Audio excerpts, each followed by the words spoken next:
Hello. Hi bro, నా పేరు Ravi Venkatapuram. So I'm a YouTuber. నేను యాక్చువల్లీ కామన్ మ్యాన్తో ఇంటర్వ్యూస్ అని స్టార్ట్ చేశా. చాలా మంది కామన్ మ్యాన్స్ ఒక స్ట్రగ్లింగ్ లైఫ్లో ఉంటాయి కదా, సో అదనేది వీడియో ద్వారా చాలా మంది తెలపాలని వీడియోస్ చేస్తున్నా. I'm a YouTuber. దాని గురించి మీ ఇంటర్వ్యూ కావాలి bro.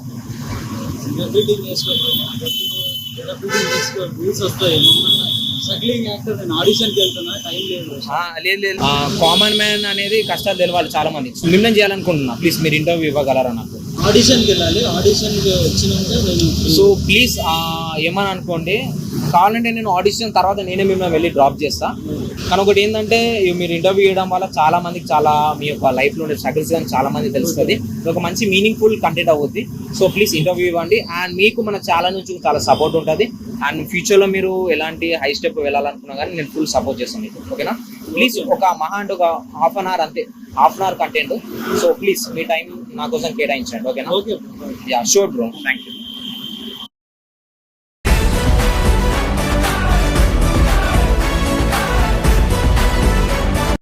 So hello bro. Hi bro.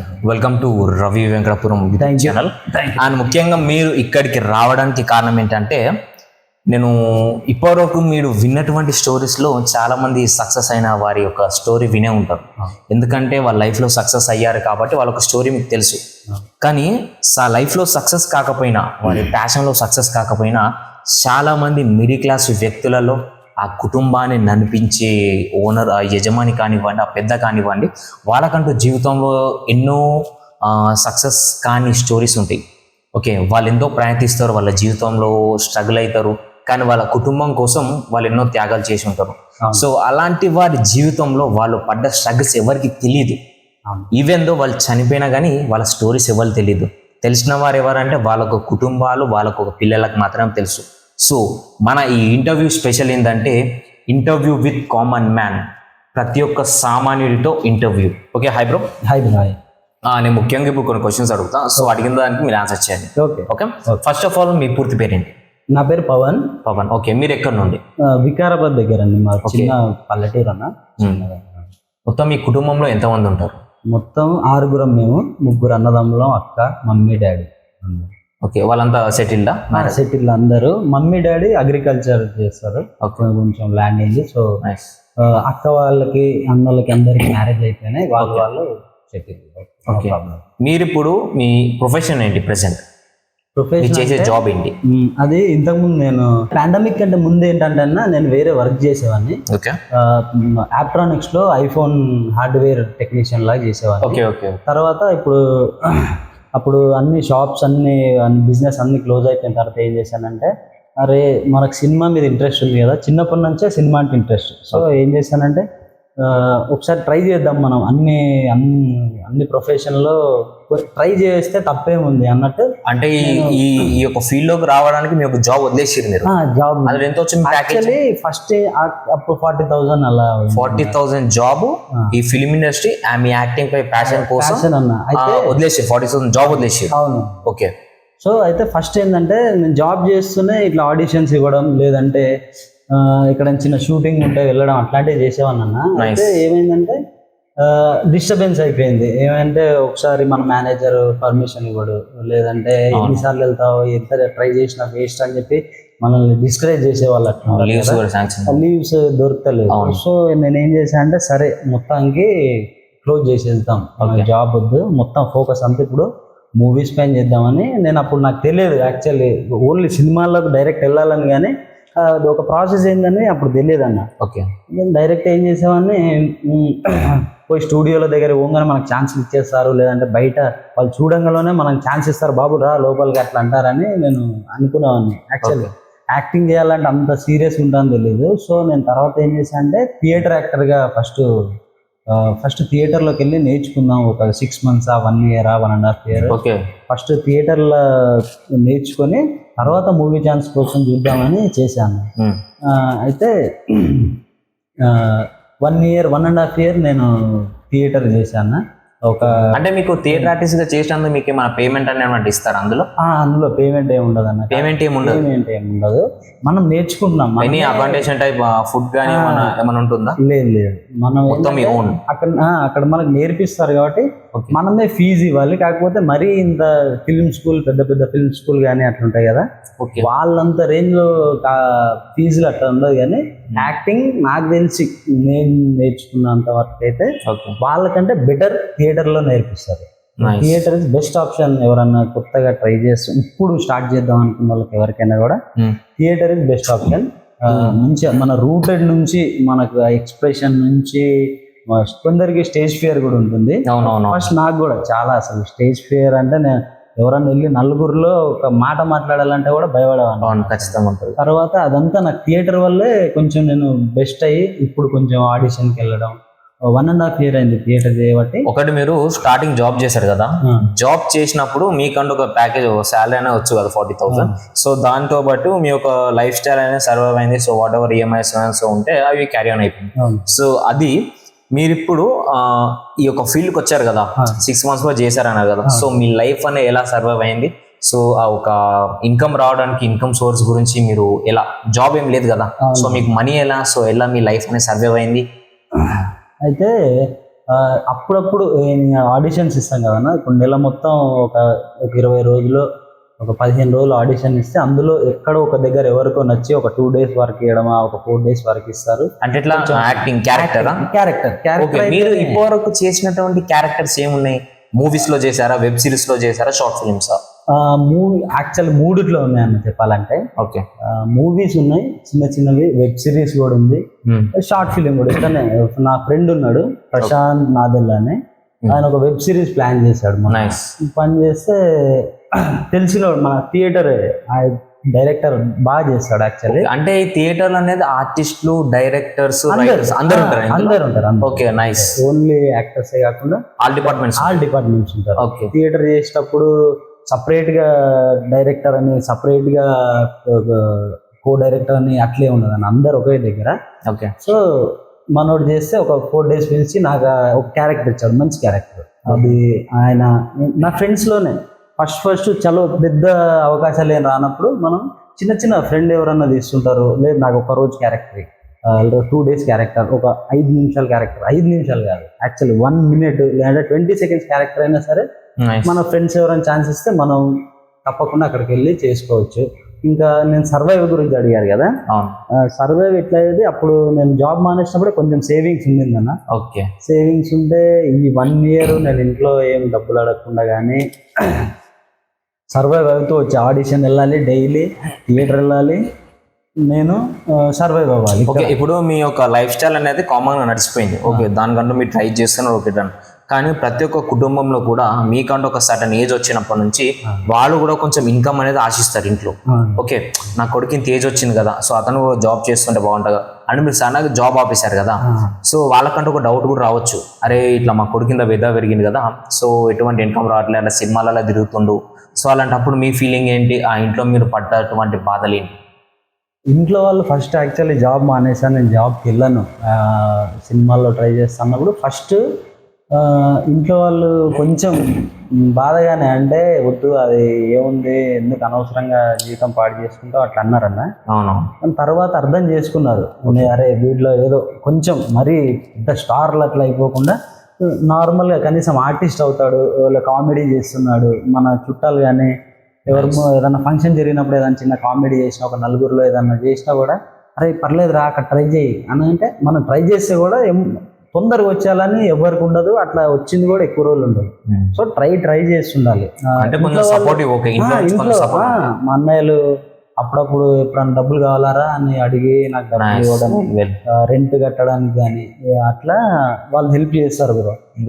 Friends, relatives కొందరు మనం డిస్కరేజ్ చేయడానికి ట్రై చేస్తారు ఫస్ట్ లో ఇట్లా ట్రై చేస్తాం. ఫస్ట్ ఆఫ్ ఆల్ లైఫ్ లా మనం ఎదిగినా ఎదగకపోయినా మనతో ఉండే పాటు మాత్రం ఎవరైనా మన లైఫ్ లో ఉండేది, ముఖ్యంగా మన సపోర్టివ్ ఉండేది.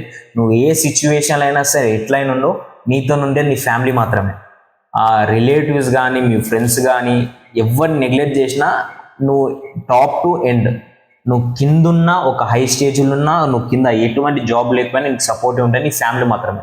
ఓకే, సో అదే అన్న. అయితే నేను ఇప్పుడు ఇన్కమ్ కోసం అని నేను అప్పుడప్పుడు ఫ్రైడే సాటర్డే సండే అన్న డ్రైవింగ్ కూడా నేను డ్రైవింగ్ కూడా చేస్తారు డ్రైవింగ్ వచ్చు నాకు. నైస్. సో డ్రైవింగ్కి వెళ్తే ఎవరన్నా సార్ వాళ్ళు 1 డే డ్రైవింగ్ ఇట్లా ఉంటుంది కదా, అవును, వెళ్తే అప్పుడు 1000 రూపీస్ అట్లా చేసి కొంచెం సర్వ్ అవ్వడానికి నాకు నేనుగా అట్లా చేస్తుంటాను. మీరు ఇప్పటివరకు చేసినటువంటి మూవీస్ ఉంటాయి కదా, సో ఒక మూవీస్ నేమ్ అనేది చెప్పగలుగుతారు మాకు? అంటే చేశాను కానీ ఇంకా అవి రిలీజ్ కాలేదు. లేదా అంటే మీరు ఏ ఇయర్ నుంచి జాబ్ బంద్ చేసి, ఐ మీన్ జాబ్ చేయకుండా ఆపేసి మూవీస్లో ట్రై చేస్తున్నారు? ఏ సంవత్సరం నుంచి? ఇదే అన్న 2 years అయింది అంతే. 2 years అయిందా? 2022 నుంచి నేను థియేటర్ ఫస్ట్ రాంగలోనే సినిమాలోకి డైరెక్ట్ వెళ్ళిపోవాలి అట్లుండేదన్న. తర్వాత ఏమైందంటే నేర్చుకోవాలి కదా అని తర్వాత తెలిసింది. మనకు అక్కడ కెమెరా ముందుకు వెళ్ళగానే వాళ్ళ డైరెక్టర్ వాళ్ళు ప్రొడ్యూసర్లు అంత డబ్బులు పెట్టి ఖర్చు పెడితే చేస్తుంటారు షూటింగ్. వాళ్ళకి ఒక్క సెకండ్, ఒక 10 సెకండ్లు కూడా వాళ్ళకి ఇంపార్టెంట్. ఒక్క షాట్ వేస్ట్ అయిందంటే కూడా అంతమంది అక్కడ ఉన్న ఒక 50 మంది వీడు ఇలా చేశాడని అట్లా ఫీల్ అయ్యే ఇది ఉంటుంది ఖచ్చితంగా. కాబట్టి వాళ్ళు బాగా ఆడిషన్ చేసి అందులో మొత్తం వడగట్టి తీయడం ఉంటుంది కదా, అట్లా చేసిన తర్వాత అందుకే తీసుకుంటారు. వాళ్ళ టైం వేస్ట్ అవ్వద్దు, అంత డబ్బులు పెట్టి తీస్తుందని చెప్పేసి అది తెలిసిందన్న. ఫస్ట్ నేను ఆడిషన్ పోయేటప్పుడు కెమెరా ముందుకు వెళ్తే ఇట్లా కాన్షియస్ గా మనం కెమెరాని మర్చిపోయి, కానీ కెమెరా ఉందని మనం మర్చిపోయి ఆ యాక్టింగ్ చేస్తున్నంతసేపు కొద్దిసేపు జీవిస్తేనే కరెక్ట్ యాక్టింగ్. అదంతా నా థియేటర్ లోనే నేర్పించారు అన్నట్టు. అంటే ఇప్పుడు బయట ఫిలిం ఇన్స్టిట్యూట్ ఉన్నాయి కదా, సో వాటిలో చాలా మంది లక్షలు పెట్టి నేర్చుకుంటున్నారు. ఓకే, ఒక కొంచెం డబ్బున్న వాళ్ళు కానివ్వండి, సో అట్లా. అంటే ఈ యొక్క మీరు చెప్పారు కదా ఇది థియేటర్ అని, సో ఆ ఒక థియేటర్ లో ప్రతి ఒక్క మిడిల్ క్లాస్ నుంచి వచ్చే వాళ్ళు ఉంటారు కదా, మిడిల్ క్లాస్ చాలా మందికి యాక్టింగ్ ప్యాషన్ ఉంటుంది, కొంతమంది డైరెక్షనింగ్ ఉంటుంది, కొంతమందికి రైటింగ్ అనేది ఇష్టం ఉంటుంది. కానీ వాళ్ళ యొక్క కుటుంబాల స్థితుల గురించి వాళ్ళు అంతగానో మనీ ఎఫర్ట్ చేయలేరు కదా. కొన్ని లక్షలు ఉంటుంది ఆ ఫిలిం స్కూల్స్ లో. సో అంత అమౌంట్ పెట్టని వాళ్ళకి ఇది అనేది ఒక మంచి చాయిస్ అంటారా? చాలా మంచి చాయిస్ అన్నది. ఏంటంటే ఫస్ట్ గా మనం ఫిల్మ్ ఇన్స్టిట్యూట్ లో అక్కడ మనకు మేబీ అక్కడ ఏదైనా పరిచయాలు అవ్వచ్చు, లేదంటే కమ్యూనికేషన్ డెవలప్ అయ్యే ఛాన్స్ ఉంది ఫిల్మ్ ఇన్స్టిట్యూట్లలో. ఎందుకంటే కొంచెం అక్కడ మనం చూసుకున్నట్టయితే కొంచెం హై లెవెల్గా ఉండే స్టూడెంట్స్ అట్లా వస్తారు కాబట్టి. కాకపోతే యాక్టింగ్ పరంగానే ఏదన్నా కెమెరా వర్క్ ఏదైనా రైటింగ్ అని రూటెడ్గా మీకు ఏదైనా రావాలి అంటే బెస్ట్ ఆప్షన్ ఇస్ థియేటర్ అన్నది. థియేటర్లోనే నీకు రూటెడ్గా ఫస్ట్ నుంచి వస్తుంది. ఇన్స్టిట్యూట్ లో మేబీ నీకు ఆపర్చునిటీస్ ఎక్కువ ఉంటాయి, లేదా తొందరగా వస్తాయి. అదే చెప్పాను కదా, రిచ్ ఫ్రెండ్స్ అనుకోండి, అట్లా మీకు తొందరగా ఆపర్చునిటీస్ అట్లా వస్తాయి. కాకపోతే థియేటర్ ఏంది, రూటెడ్ నుంచి అన్ని ఏ క్రాఫ్ట్ తీసుకున్నా సరే, యాక్టింగ్, రైటింగ్, కెమెరా అన్ని. సో మనలో ఎక్స్ప్రెషన్ నుంచి అవును. ఈ థియేటర్ ఆర్టిస్ట్ అన్నారు కదా, సో ఆ థియేటర్లో ఎన్ని టైప్స్ ఆఫ్, అంటే ఇప్పుడు యాక్టింగ్ కానివ్వండి, రైటింగ్ కానివ్వండి, ఇంకా ఏముంటాయి, అలా ఏమేమి నేర్పిస్తారు థియేటర్లో? అన్నీ అన్న మొత్తం యాక్చువల్ చెప్పాలంటే థియేటర్లో మీకు స్టేజ్ పైన ఒకటి స్టేజ్ ఫియర్ ఒకటి ఫస్ట్. ఓకే, మీరు ఇప్పుడు చెప్తుంది యాక్టింగ్ గురించి. యాక్టింగ్ ఓకే, రైటింగ్ చెప్తారు ఓకే, ఇంకా ఏమైనా ఎడిటింగ్ సంబంధించి నేర్పిస్తారా? కెమెరాకి సంబంధించి నేర్పిస్తారా? అయితే ఎడిటింగ్ ఎందుకు ఉండదంటే, ఇప్పుడు మన డ్రామా ప్లేస్ ఉంటాయి కదా, థియేటర్లో ఏంటంటే మన సినిమా లాగా కట్ యాక్షన్ ఉండదు. ఓకే, అక్కడ ఏంటంటే మనం 40-50 days కంటిన్యూగా ప్రాక్టీస్ చేసింది ఒక 2 hours కట్ యాక్షన్ లేకుండా చేయడమే థియేటర్. ఓకే, ఇంత ప్రాక్టీస్ తర్వాత ఒక 2 hours ఒక్క చిన్న మిస్టేక్ కూడా లేకుండా, అంటే కట్ యాక్షన్ ఉండదు ఆడ, కెమెరా పెట్టి యాక్షన్ అని చెప్పేటోళ్ళు ఎవరు లేరు. అదే స్క్రీన్ ఒక్కసారి స్టార్ట్ అయింది అంటే మీరు మాక్సిమం ఒక 10 minutes ఉన్న డైలాగ్ కూడా అదే కంటిన్యూస్ గా ఎటువంటి గ్యాప్ లేకుండా అట్లా ఫామ్ లో చెప్పేస్తారు. అదే ఓకే, నైస్. అట్లా ఏంటంటే మన కట్ యాక్షన్ లేదన్న అక్కడ. నువ్వు డైరెక్ట్ మొత్తం స్టార్ట్ అయిందంటే అయిపోయేదాకా అందరు ఎవరి క్యారెక్టర్లలో వాళ్ళు నెక్స్ట్ క్యారెక్టర్ ఎవరు, నెక్స్ట్ డైలాగ్ ఏంటి. సో ఇవన్నీ ఇక్కడ మనం కరెక్ట్ గా రూటెడ్ గా అన్ని నేర్చుకొని థియేటర్ దగ్గర మనం సినిమా షూటింగ్ దగ్గరికి వెళ్తే ఎవరి టైం వేస్ట్ చేయం, ముఖ్యంగా మన టైం వేస్ట్ చేసుకోము, వాళ్ళ టైం వేస్ట్ చేయము. వాళ్ళు అంత ఖర్చు పెట్టి తీస్తున్నందుకు వాళ్ళు కూడా హ్యాపీ ఫీల్ అవుతారు, అరే మన టైం వేస్ట్ చేయలేడు, వీడు బాగా చేస్తున్నాడు. ఖచ్చితంగా అదే. అండ్ మీరు మూవీ ఆడిషన్ వెళ్తారు కదా, సో వెళ్ళినప్పుడు ఆ మూవీ ఆడిషన్ ఎలా ఉంటుంది అండ్ దాన్ని మీరు ఎలా ప్రిపేర్ అవుతారు? ఆడిషన్కి వెళ్ళినప్పుడు మీకుంటాయి కదా మీ కథలు, సో ఎట్లా ప్రిపేర్ అవుతారు మీరు వెళ్ళినప్పుడు? అయితే ఏం చేస్తాం అంటే ఫస్ట్ వాట్సాప్లో గ్రూప్స్ ఉంటాయన్న. ఓకే. ఆ గ్రూప్స్ లో మనకి మెసేజ్ వస్తుంది, ఇట్లా పలానా దగ్గర ఆడిషన్స్ జరుగుతున్నాయి. చాలా పేజెస్ నేను చూసాను, ఇన్స్టాల్ కూడా ఉంటాయి. ఓకే. సో అట్లా రాగానే అక్కడ అడ్రస్ అన్ని పెడతారన్న. ఈ ఏజ్ గ్రూప్ కావాలి, ఈ లుక్ లో కావాలి. ఇప్పుడు మీరు ఇందాక నన్ను అడిగినప్పుడు నేను ఒక విలేజ్ లుక్ కోసం అని వెళ్ళేసి వస్తున్నాను, విలేజ్ బ్యాక్ డ్రాప్ సినిమా కోసం అని ఆడిషన్ ఇచ్చేసి వస్తుంటేనే మీరు అక్కడ కలిసారు నాకు. అచ్చా, ఓకే ఓకే ఓకే. సో అట్లా గ్రూప్ లో రంగంలోనే మేము ఫ్రెండ్స్ ఎవరెవరు వెళ్తున్నారని మేము కనుక్కొని వాళ్ళతో పాటు వెళ్ళిపోతాం అన్న. ఇంకోటి ఏంటంటే మనం అక్కడ వెళ్ళి మనం ఏ ఎమోషన్ చేయాలంటే ఒక్కోసారి వాళ్ళ రిక్వైర్మెంట్ని బట్టి అడుగుతారు. మీకు ఈ క్యారెక్టర్ లా చేయండి, లేదంటే ఒక పేపర్లో ఒక 10 lines ఇచ్చి ఇలా చేసి చూపించండి అని అడుగుతారన్న. లేదు ఒక్కోసారి ఏం చేస్తారంటే మీకు ఏది వచ్చా చూపించండి, మాకు నచ్చితే మేము అక్కడ ఫిట్ చేసుకుంటాం ఆ క్యారెక్టర్లో కానీ అట్లా చేస్తారన్న.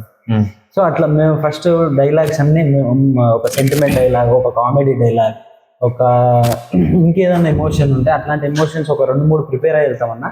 అక్కడ వాళ్ళ దగ్గర మీ ఇష్టం వచ్చింది చేయన్నప్పుడు మేము ప్రిపేర్ అయింది చేస్తాం. లేదు వాళ్ళు ఏదైనా లైన్స్ ఇచ్చి చేయమంటే చేస్తాం అనమాట. అట్లా రాసుకొని వచ్చేపు ఒక 5 minutes టైం కూడా ఇస్తారు, మనకేం టెన్షన్ లేదు. ప్రిపేర్ అయ్యి చెప్పండి, పర్లేదు ఒక 10 minutes ఆగాయని చెప్పండి అని చెప్తారు. సో నో ప్రాబ్లం అన్న. ఒక్కోసారి సీరియస్గా ఆడిషన్, ఇది ఏమనుకోవద్దు, ఒక్కోసారి సీరియస్ ఆడిషన్ చేస్తారు. ఒక్కోసారి కొంచెం మనకే అనిపిస్తుంటుంది, అబ్బా వీళ్ళు ఏంది ఆడిషన్ ఫేక్ ఆడిషన్ లాగా ఉంది పెద్దగా. అంటే నాకు తెలిసిన కొంతమంది ఆడిషన్స్ కి వెళ్ళినప్పుడు నేను విన్నా కొన్ని విషయాలు, అంతే కొంతమంది మనీ అడుగుతారంట, నిజమేనా? చాలా తక్కువ క్యారెక్టర్స్ అడుగుతారు. అవునవును, అంటే నిజమేనా? అది నిజమే చాలా తక్కువ పర్సంటేజ్ అని చెప్పలేం కానీ ఇంకా చాలా తక్కువ. ఎక్కడో ఒకసారి ఒక 50 ఆడిషన్ మనం వెళ్తే అందులో ఒక 2-3 ప్లేస్లో అలా జరిగే అవకాశం ఉంది. మోస్ట్ ఆఫ్ జరగదు అలా. ఈ ఆడిషన్ స్పేస్ లో స్కామ్స్ అనేవి జరుగుతాయా? చాలా తక్కువ జరుగుతాయి. స్కామ్ అంటే అదే మీ క్యారెక్టర్ ఉంటుంది, మీ క్యారెక్టర్కి కొంచెం పే చేయండి అనో, లేదంటే మీరు ప్రొడ్యూసర్ తెచ్చుకోండి ఇట్లా అడుగుతారు. అది స్కామ్ అని చెప్పలేం, మన ఇష్టం ఉంటే ఎవరికైనా జరిగి ఉండొచ్చేమో. నాకైతే ఇప్పటిదాకా అట్లా జరగలేను, ఎందుకంటే నా దగ్గర డబ్బులే లేవు కాబట్టి. నేను ఎప్పుడు వాళ్ళకి పే చేయడం కానీ, అడిగారు నన్ను కూడా, సార్ లేదు సార్ నాతో అవ్వదు, నా దగ్గర లేవు అని చెప్పి మనం వచ్చేసాడు అంతే. ఇంకో విషయం, మూవీస్లోకి రావడానికి అబ్బాయిలు ఎంత స్ట్రగుల్ చేస్తున్నారు, ఓకే యాజ్ ఎ బాయ్ మీరు చెప్తున్నారు, కానీ అదే విషయంలో comes to women as a girl, వాళ్ళు ఫేస్ చేసే ప్రాబ్లమ్స్ మీరు చూసే ఉంటారు. ఓకే, ఆడిషన్ అన్నప్పుడు యాజ్ ఎ మేల్ ఫీమేల్ చాలా మంది వస్తారు. సో అలా ఫీమేల్ లీడ్స్ ఉంటారు కదా, వాళ్ళు ఫేస్ చేసే ప్రాబ్లమ్స్ మీరు చూసారు ఎప్పుడైనా? సో ఎటువంటి ప్రాబ్లమ్స్ వాళ్ళు ఫేస్ చేస్తూ ఉంటారు మీరు రీసెంట్లీ అండ్ రేర్లీ చూసిన విషయాలలో? వాళ్ళ ప్రాబ్లమ్స్ అంటే కామన్గా ఉండేదే. మాది సినిమా ఇండస్ట్రీ అంటేనే గ్లామరస్ ఇండస్ట్రీ కదా, గ్లామర్ అంత లైట్ గ్లామర్ ఇదంతా కదా. సో ఉంటుంది, మేబీ ఉండొచ్చు. నేను ఎప్పుడు అంటే నా ఫ్రెండ్స్ ఎవరన్నా ఉంటే గర్ల్స్ ఉంటే కూడా ఒక్కోసారి అవి జరిగి ఉంటుంది అక్కడక్కడ. సరే, ఇప్పుడు మీరు ఫేస్ చేసిన ఇలా ప్రాబ్లమ్, ఓకే ఇండస్ట్రీ అంటే ఇట్లా సో మనీ అడుగుతారని ఉంది. సో అదే కమ్స్ టు గర్ల్స్, ఓకే వాళ్ళు ఫేస్ చేసే ప్రాబ్లమ్స్ మీకు తెలుసా అది ఎలా ఉంటుంది అని? అండ్ మెయిన్ థింగ్, నేను విన్నా చాలా శాతం అమ్మాయిలకి కమిట్మెంట్ అనేది ఖచ్చితంగా అడుగుతారా? చాలా మంది కూడా న్యూస్లో కూడా చూసాం, పెద్ద పెద్ద లొల్లిలు, పెద్ద పెద్ద పంచాయతీలు కూడా అయినాయి అట్లా. సో అవన్నీ నిజమేనా? అది గర్ల్స్ని అడిగితే బాగుంటుంది అన్న, నన్ను అడిగితే. అంటే మీరు చూసుంటారు కదా, మీరు ఆ ఫీల్డ్లో ఉన్నారు కదా, మేబీ అయ్యిండొచ్చు, వాళ్ళకి అవుతుంది కాబట్టి అట్లా చెప్తారు కాబట్టి. గర్ల్స్ని అడగాలి క్వశ్చన్, ఎవరైనా ఆడిషన్ ఇట్లా స్ట్రగ్లింగ్ పడుతున్న ఎవరైనా యాక్టర్స్ ఉంటే వాళ్ళు అడిగితే చెప్తారు, అవుతాయి మేబీ. అండ్ మీకు నచ్చిన యాక్ట్రెస్ ఎవరు అండ్ యాక్టర్ ఎవరు అండ్ వాళ్ళ ఒక స్పెషల్ క్వాలిటీస్ మీకు ఏమి ఇష్టం? అందరికి మ్యాక్సిమం అందరికీ 90s కిడ్ కానీ 80s కిడ్ లేదంటే 2K కిడ్ ఎవరైనా ఫస్ట్ నాకు తెలిసి తెలుగు వాళ్ళు అయితే చిరంజీవి సార్ని ఫస్ట్ అందరూ ఒక స్క్రీన్ పైన చూసి లేదంటే టీవీలో ఎక్కడైనా చూసి ఫస్ట్ ఇంప్రెస్ మనం అవుతాం కదా, అబ్బా సినిమా అని చూసేది చిరంజీవి సార్ని మ్యాక్సిమం. నేను కూడా అంతే, నేను స్కూల్లో ఉన్నప్పుడు కానీ చిన్నప్పుడు చిరంజీవి గారి సినిమాలు చూసి ఇన్స్పైర్ అయ్యాను ఖచ్చితంగా. చాలా మంది పెద్ద పెద్ద స్టార్స్ కూడా చెప్పే పేరు అతనే. అదే అయితే కోట శ్రీనివాసరావు గారు అంటే నాకు స్పెషల్గా. ఓకే, కోట శ్రీనివాసరావు గారు, రాజేంద్ర ప్రసాద్ సార్, ఓకే. వీళ్ళంటే నాకు చాలా, అంటే వాళ్ళని చూసి ఇన్స్పైర్ అవుతాం. తెలుగు సినిమా ఇండస్ట్రీ గురించి మీకు తెలిసింది ఏంది, మీరు అనుకునేది ఏంటి? తెలుగు సినిమా ఇండస్ట్రీ అంటే అన్న చిన్నప్పటి నుంచి మనం చూసిన ఒక సినిమా ఏదైనా ఉందంటే అది తెలుగు సినిమా ఇండస్ట్రీ కదా. మనకు ఫస్ట్ తెలియదు కదా, ఇప్పుడంటే పెద్దగా అయినాక మనకు తెలిసినాక ఓటీటీ, యూట్యూబ్ అన్ని ప్లాట్ఫామ్స్ వచ్చాక అన్ని వరల్డ్ సినిమా అంతా మనం చూస్తున్నాం. మాకు చిన్న ఉన్నప్పుడు తెలిసిందంటే తెలుగు ఫిలిం ఇండస్ట్రీ ఒకటే. సో మా యాక్టర్స్ని కూడా అందరినీ తెలుగు వాళ్ళనే చూసాం. కొంచెం పెద్దగా అవుతున్న కొద్దీ వేరే ఇండస్ట్రీల గురించి, ముఖ్యంగా ఇప్పుడు చూసుకుంటే ఈ టైంలో చూసుకుంటే సౌత్ ఇండియన్ ఫిల్మ్ ఇండస్ట్రీలో లేదంటే ఇండియన్ ఫిల్మ్ ఇండస్ట్రీలో ఎవరన్నా ఒక అప్గ్రేడ్ అయ్యారు తొందరగా అంటే అది తెలుగు ఫిల్మ్ ఇండస్ట్రీ. మనం బాహుబలి అక్కడి నుంచి, బాహుబలే కాదు అంత ముందు నుంచి కూడా నాకు తెలిసి బాలీవుడ్ మన సినిమాని డబ్బింగ్ చేసి ఎప్పటి నుంచో చూస్తున్నాం. 2012-13 నుంచి కూడా యూట్యూబ్ ఉన్నప్పటి నుంచి కూడా యూట్యూబ్లో చాలా south Indian movies, north Indian నా ఫ్రెండ్స్ కూడా చెప్పేవాళ్ళు ఇట్లా తెలుగు సినిమాలు బాగుంటాయి, తెలుగు సినిమాలు బాగుంటాయి. బాలీవుడ్ వాళ్ళకి ఏంటంటే వాళ్ళు మార్కెట్ లాంగ్వేజ్ పరంగా అన్ని స్టేట్స్కి ఎక్కువ చూస్తారు కాబట్టి అది ఓకే. కంటెంట్ మన సౌత్ ఇండియన్ కానీ తెలుగు సినిమా ఇండస్ట్రీ కానీ తమిళ్ కానీ చాలా బాగా చేస్తారు. తమిళ ఇండస్ట్రీలో Kamal Haasan sir, Surya,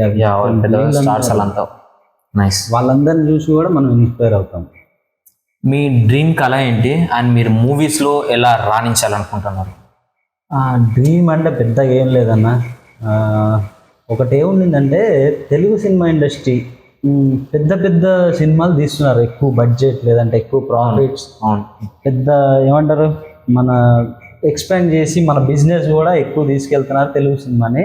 but award సినిమాలు ఏమన్నా ఉండాలి అనే ఒక చిన్న డ్రీమ్ కాదు నాకు అనిపించేది, ఎవరి మీద అనేది కాదు, డ్రీమ్ ఏదంటే ఇది మనకు అవార్డ్స్ కూడా రావాలి, ఆస్కార్, కాన్స్ ఫిల్మ్ ఫెస్టివల్, ఇట్లా ఫిల్మ్ ఫెస్టివల్లో వేరే లాంగ్వేజ్ వాళ్ళు వెళ్తున్నప్పుడు అనిపించేది అన్న, అరే అందరూ తమిళ్, మలయాళం అని చెప్పి హిందీ కూడా వెళ్తున్నారు, తెలుగు సినిమా ఒక్కటి కూడా లేదే అన్నట్లు అనిపించేది నాకు. తెలుగు సినిమా వాళ్ళు ఒక నలుగురు వెళ్ళి, ఏది తక్కువ బడ్జెట్ సినిమాలు, ఇది హై బడ్జెట్ సినిమా వెళ్ళి అక్కడ పెద్ద షో చేసేది అది ఓకే, బట్ ఈ అవార్డు తక్కువ బడ్జెట్లో నువ్వు కంటెంటే మెయిన్గా తీసుకొని, లేదంటే న్యూ ఆర్టిస్ట్ అసలు వాళ్ళ ఫేస్ కూడా తెలియదు కానీ బుసాన్ ఫిల్మ్ ఫెస్టివల్ వెళ్ళి ఆడుతుందంటే అది వాళ్ళు తెలుగు వాళ్ళు అయితే మన గర్వంగా ఉంటుంది కదా. అట్లాంటిది ఎవరైనా తీస్తే బాగుంటుంది. యాజ్ మీరు థియేటర్ ఆర్టిస్ట్ కదా, సో దాన్ని బట్టి అడుగుతున్న క్వశ్చన్, మూవీ సక్సెస్ అవ్వాలంటే బడ్జెట్ ముఖ్యమా? ఓకే, కొన్ని మూవీస్ అనేటివి తక్కువ బడ్జెట్ ఉంటాయి కానీ ఆ మూవీస్ అనేటి హోల్ ప్యాన్ షేక్ చేసిన మూవీస్ కూడా ఉన్నాయి. ఓకే, కొన్ని మూవీస్ అనేవి ఎంతో బడ్జెట్ పెడతారు కానీ ఫ్లాప్ అయిన మూవీస్, అంటే ఫ్లాప్ అంటే వాళ్ళు పెట్టినటువంటి ఎక్స్పెండిచర్ అమౌంట్ అనేది రిసీవ్ కాని మూవీస్ కూడా ఉన్నాయి. ఓకే, దాని మీద మీరు చెప్పండి, ఒక మూవీ హిట్ కావాలంటే ఎక్కువ బడ్జెట్ పెట్టాల్సిందేనా? లేదన్న నేను అనుకోను, అంటే నాకు అంత పెద్ద దాని గురించి తెలియదు కానీ ఒకటి చెప్తా, కంటెంటే నీకు మెయిన్గా హీరో. Exactly correct. యాక్చువల్గా స్టార్స్ కూడా హీరోలు ఎవరైతే ఉన్నారో స్టార్ని బట్టి కూడా థియేటర్కి జనాలు రావటం, బడ్జెట్ అన్నీ వస్తాయి. కాకపోతే content is main important. Content అంటే ఇప్పుడు మనం రీసెంట్గా ఒక సినిమా కూడా వచ్చింది తమిళ్ మూవీ, కంటెంట్ అసలు స్క్రీన్ ప్లే అంటే తమిళ్ మూవీ అనే కాదు తెలుగులో కూడా మన బలగం సినిమా చూసుకుంటే కూడా మనం నాకు తెలిసిన మూవీస్ బలగం కానివ్వండి, ఈ బేబీ మూవీ కానివ్వండి, మన colour photo, okay Balagam movie, baby movie, colour photo, ఈ మూవీస్ అనేటివి కంటెంట్ ఐ థింక్ అదే కంటెంట్ లోనే మంచి హిట్ కొట్టినాయి, మామూలుగా ఇది మొత్తం షేక్ చేసినాయి. ఓకే, అంటే బడ్జెట్ ఈ మూవీస్ చెప్పగలుగుతాయి మనకి, మీరు ఒక మూవీ తీయాలనుకున్నప్పుడు కంటెంట్ అనేది ముఖ్యం. ఓకే, బడ్జెట్ అనేది తక్కువ ఉన్నా పర్లేదు కానీ మూవీ కంటెంట్ అనేది కరెక్ట్ ఉండాలి. అంతే అంతే కదా. తెలుగు సినిమా అంటే మన టాలీవుడ్ కానీ, ఓకే టాలీవుడ్, కాలీవుడ్, బాలీవుడ్, ఈ యొక్క సెక్టార్స్లో ఉన్న వాటికి డిఫరెన్స్ ఏంటి? డిఫరెన్స్ అంటే పెద్దగా ఏముండదన్న, అన్ని సేమ్ మూవీసే, బట్ కంటెంట్ ఎక్కువ బడ్జెట్ మూవీస్, కంటెంట్ మూవీస్ రెండు వస్తాయి కదా. ఓకే, సో దాంట్లో ఏంటంటే బాలీవుడ్ ఎక్కువ ఖర్చు పెడతారు, కాకపోతే ఈ మధ్య వాళ్ళ మూవీస్లో ఒక 100 మూవీస్ వస్తే ఒక 1-2 అందులో మంచిగా వస్తాయి. ఓకే, తమిళ్ చూసుకుంటే ఎక్కువ వాళ్ళ కంటెంట్ మీద నాకు తెలిసి ఫోకస్, కంటెంటే ఫోకస్, బడ్జెట్ తర్వాత అనేది పెద్ద ఎక్స్పెండిచర్ చేసి అట్లాంటిది తర్వాత కంటెంటే ఫోకస్. అందుకే చిన్న సినిమా తీస్తారు, ఆర్టిస్ట్ అసలు మనకు ఎవరో కూడా తెలియదు, అంత హిట్ అయిపోతుంది. అట్లాంటివి ఉంటాయి, అవార్డ్స్కి వెళ్తాయి. ఈ కంటెంట్ ముఖ్యం, కంటెంటే ముఖ్యం. నేను చూసా ఒక 2 సినిమాలు ఇంటర్నేషనల్ ఫిల్మ్ ఫెస్టివల్కి వెళ్తే అప్పుడు అనిపించింది, అరే తెలుగు సినిమాలు కూడా వెళ్తున్నాయి, మన సినిమా ఏదైనా వెళ్తే బాగుండే అనిపించింది. మేబీ ఎల్లుండి వచ్చేదన్నా చిన్న తెలుగు సినిమాలు, నాకు తెలియదు, చూడలేదు అంతా, కానీ వెళ్తే బాగుండు అనిపిస్తుంది. తెలుగు సినిమా ఇండస్ట్రీకి వస్తే మనది హీరో వర్షిప్ అట్లా ఎప్పటి నుంచో సంవత్సరాల నుంచి వస్తుంది కాబట్టి, సో హీరో వర్షిప్ ఓకే, నేను కూడా ఎవరో ఒకరికి ఫ్యాన్నే కదా.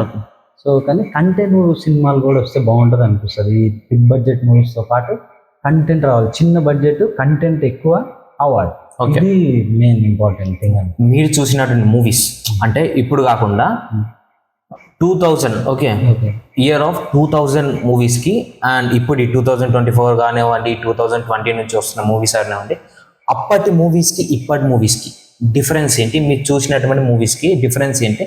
అప్పటి మూవీస్ మంచిగా అనిపిస్తున్నాయి, సో ప్రెసెంట్ ఇప్పుడు వస్తున్నటువంటి మూవీస్ అని మంచిగా అనిపిస్తున్నాయి? మూవీస్లో పెద్ద ఏం డిఫరెన్స్ ఏం లేదు, బడ్జెట్ పెరిగింది అనుకుంటున్నా. బడ్జెట్ అంటే కంటెంట్ పరంగా ఎటువంటి చేంజెస్ రాలేదు? కంటెంట్ పరంగా కూడా చేంజెస్ వచ్చింది, ఎందుకంటే అప్పుడు ఒక 2-3 రకాలే ఉండేది సినిమా. యాక్షన్ సినిమా, మొత్తం కామెడీ సినిమా, మొత్తం సెంటిమెంట్ సినిమా, మొత్తం అట్లా ఉండేది. ఓకే, ఇప్పుడు మొత్తం చేంజ్ అయిపోయింది అన్న, మొత్తం అంతా స్టోరీలు అంతా చేంజ్ అయిపోయింది, చేంజ్ చేస్తున్నారు, ప్రొడక్షన్ వాల్యూస్ పెంచి పెద్ద ప్రొడక్ట్ చేస్తున్నారు. ఒకటి అన్నిటికంటే ఏంటంటే మ్యూజిక్ దగ్గర చాలా, ఇప్పుడు వచ్చే సాంగ్స్ ఎంత ఎవరైనా పెద్ద పెద్ద శ్రీరామ్, అరిజిత్ సింగ్ వీళ్ళు ఎంత పాడినా మ్యూజిక్ అనేది మనకు ఆ టైంలో చాలా మ్యూజిక్ తక్కువ ఉండి సింగర్ ఎక్కువ, మనం సింగర్ గొంతుని ఎక్కువ విని మంచి ఎంజాయ్ చేసేలా ఉండేది. ఇప్పుడు అది కొంచెం తక్కువ అయిపోయింది, అంత అంటే అన్ని సంవత్సరాలు వినాల్సిన పాటలు లేవు, వినే పాటలు లేవు. ఇప్పుడు 1-2 ఇయర్స్లో మనం మర్చిపోతాం, ఎంత మంచి సాంగ్ ఎన్ని 100 సార్లు విన్నా కూడా మర్చిపోయేటట్లాంటివి ఉన్నాయి. మ్యూజిక్ దగ్గర కొంచెం చేంజ్ వచ్చింది. సినిమాలు సో అప్పట్లో కూడా ఉన్నాయి, మంచి సినిమాలు హిట్ సినిమాలు ఉన్నాయి, ఇప్పుడు కూడా మంచి సినిమాలు హిట్ సినిమాలు, అలాగే బాగాలేని సినిమాలు కూడా ఉంటాయి. సో నో ప్రాబ్లం, ఏ సినిమా ఏదైనా సరే సినిమానే. అండ్ చివరిగా జనాలు, ఓకే మీరు ఇప్పుడు యాజ్ ఎ ఫీల్డ్లో ఉన్నారు కదా, యాక్టింగ్ ఫీల్డ్లో, జనాలు మిమ్మల్ని ఎట్లా గుర్తించాలనుకుంటున్నారు? అంటే ఎటువంటి గుర్తింపు మీరు తెచ్చుకోవాలనుకుంటారు? అదే ఒక మంచి యాక్టర్ కన్నా, అంతే. మంచి అంటే యాక్టర్, అందరు యాక్టర్, రియల్ లైఫ్లో కూడా మనందరం యాక్టర్లమే. ఇంట్లో నుంచి ఆఫీస్లో, బయట రోడ్డు పైన, ఏదైనా థియేటర్కి వెళ్ళినా అందరం ఈ లైఫ్లో అందరం యాక్టింగ్ చేయాల్సి వస్తుంది, ఒకరి ముంగట ఒకరు, అంతే కదా. అంటే అది కెమెరా వితౌట్ కెమెరా అంతే. ఓకే, సో నేను స్క్రీన్ పై నుండి జనాల దాకా ఎలా వెళ్ళాలనుకుంటున్నా, అరే వీడిని చూస్తే నవ్వు వస్తుంది, వీడు కామెడీ చేస్తే నవ్వు, లేదంటే వీడు ఏదైనా సెంటిమెంట్ సీన్ చేస్తే అంత బాధగా ఉంటుంది. మనం ఇప్పుడు వెంకటేష్ సార్ మీరు రాజా సినిమాలు అట్లా చూస్తే నేనే ఏడ్చేసేవాడిని. ఎందుకు ఏడుస్తున్నా అంటే అంత ఇంప్రెస్ అయిపోతాం మనం, అరే నిజంగానే ఏడుస్తున్నా, అట్లా ఒక మంచి యాక్టర్ కావాలా, అదే అన్న నా కోరిక, ఇంకేం లేదు.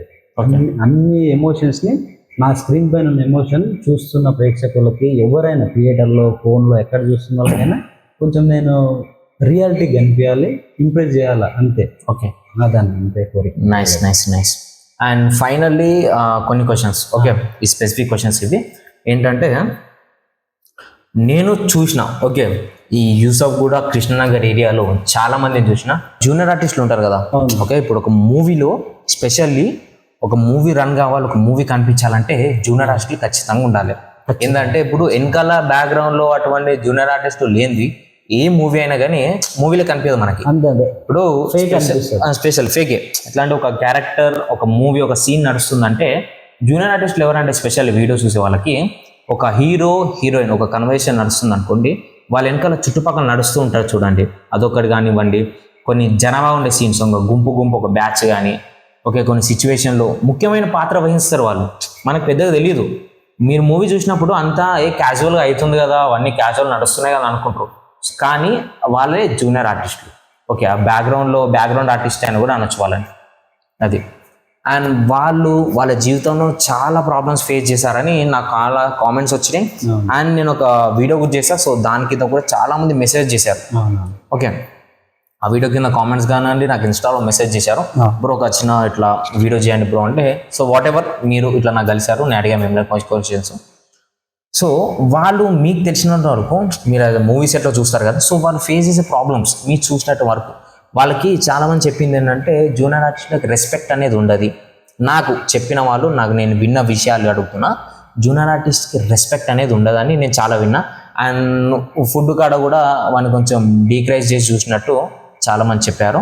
అండ్ వాళ్ళకి రెస్పెక్ట్ కూడా పెద్దగా ఇవ్వరు అని చెప్పారు. ఓకే, అది నిజమేనా?